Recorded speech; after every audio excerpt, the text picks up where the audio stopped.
अपनी विशेषज्ञता से भावी पीढ़ी के निर्माण में सामाजिक चेतना का विकास करने के साथ साथ लोकतांत्रिक परंपराओं को भी और अधिक सुदृढ़ करते हैं।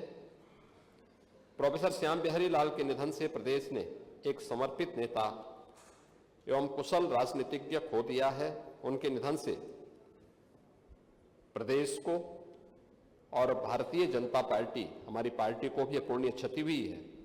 मैं उनके प्रति श्रद्धा सुमन अर्पित करता हूं और ईश्वर से दिवंगत आत्मा की शांति की कामना करते हुए उनके दुखी परिजनों के प्रति हार्दिक संवेदना व्यक्त करता हूं।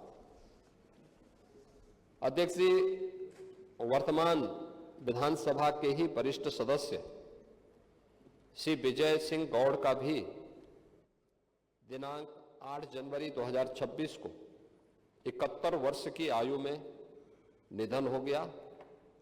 उनका निधन हम सब के लिए दुखद है।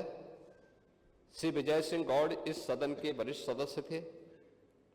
वर्तमान विधानसभा में वे 8वें बार सदस्य के रूप में निर्वाचित हुए थे। वे सर्वप्रथम वर्ष 1980 में, उसके पश्चात वर्ष 1985 में निर्वाचन क्षेत्र दुग्धे तत्कालीन जिला मिर्जापुर से निर्वाचित हुए।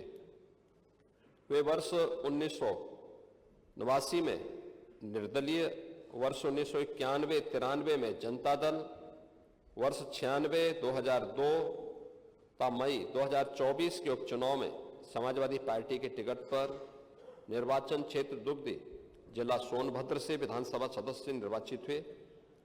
वे विधानसभा के अनेक समितियों के भी सदस्य रहे। श्री विजय सिंह गौड़ को जनजातीय समाज की एक सशक्त आवाज के रूप में जाना जाता था। वे सादगी, सरल व्यवहार और संघर्षशील छवि के लिए जनता के बीच में लोकप्रिय थे। जनजातीय समाज के जल, जंगल, जमीन के अधिकार, शिक्षा, स्वास्थ्य, सड़क और रोजगार जैसे बुनियादी मुद्दों को उन्होंने सदैव प्राथमिकता दी। वे सदन में भी अपने निर्वाचन क्षेत्र और जनजातीय समाज के हितों को लेकर लगातार मुखर रहे। वे अखिल भारतीय आदिवासी विकास परिषद नई दिल्ली के भी सदस्य रहे। श्री विजय सिंह गौड़ के निधन से प्रदेश ने एक कुशल राजनीतिज्ञ और समाज सेवी को खो दिया। उनके निधन से न केवल जनजातीय समाज बल्कि पूरे समाज की एक अपूरणीय क्षति हुई है।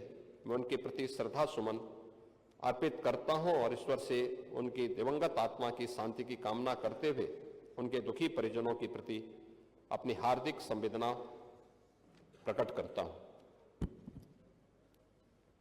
माननीय नेता प्रतिपक्ष आदरणीय श्री माता प्रसाद जी। माननीय अध्यक्ष जी, हमारे बीच से प्रोफेसर श्याम बिहारी लाल जी चले गए। जो बातें उनके संदर्भ में माननीय मुख्यमंत्री ने कही है, मैं उससे अपने उपसंबद्ध करते हुए और बातें कहना चाहता हूँ।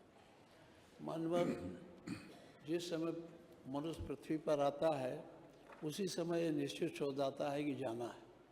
एक सामयिक मृत्यु होती है, एक असामयिक मृत्यु। सामयिक मृत्यु वह है जो पूरा जीवन बिताकर और अपने कर्तव्यों का पालन करते हुए आदमी इस पृथ्वी से चला जाता है। असामयिक मृत्यु वह है जो उसे कार्य करने का पूरा अवसर नहीं मिलता है और बीच में चला जाता है। तो ये परिवार के लिए ही नहीं, पूरे समाज के लिए काफ़ी गहरे शोक की बात होती है। मैं बिहारी लाल जी के बारे में माननीय मुख्यमंत्री जी ने बताया, उसको मैं दोहराऊंगा नहीं। एक चीज़ मैं कहना चाहता हूँ, उनकी शिक्षा, संस्कृत, पर्यटन, अध्ययन, अध्यापन, समाज सेवा और खेल में विशेष रुचि रखते थे। शैक्षणिक कार्य आचार्य महात्मा ज्योतिबा फुले रुहेलखंड विश्वविद्यालय बरेली, अध्यक्ष इतिहास संकलन समिति बरेली 2014 से 17 तक रहे। अध्यक्ष को उत्तर प्रदेश इतिहास कांग्रेस प्राचीन इतिहास भारतीय इतिहास 2015 से 16 तक रहे। कार्य समिति सदस्य जवाहरलाल नेहरू विश्वविद्यालय नई दिल्ली 2017 से 2020 तक रहे। माननीय इनके इसीलिए मैंने कहा जब सामूहिक मृत्यु नहीं होती है तो शोक का बड़ा कारण हो जाता है। इनके जाने से हमारी विधानसभा में कुछ जो उनकी जानकारी उनके ज्ञान का हमको लाभ मिलता, उससे हम विधानसभा वंचित हो गई है। मैं अपने तरफ से, अपने दल के तरफ से इस शोकाकुल परिवार दुख सहन करने की और अपनी संवेदना व्यक्त करता हूँ। माननीय बिहारी विजय सिंह गौड़ जी हमारे साथ 80 में यहाँ चुन के आए थे और बहुत दिनों तक लगातार वो रहे।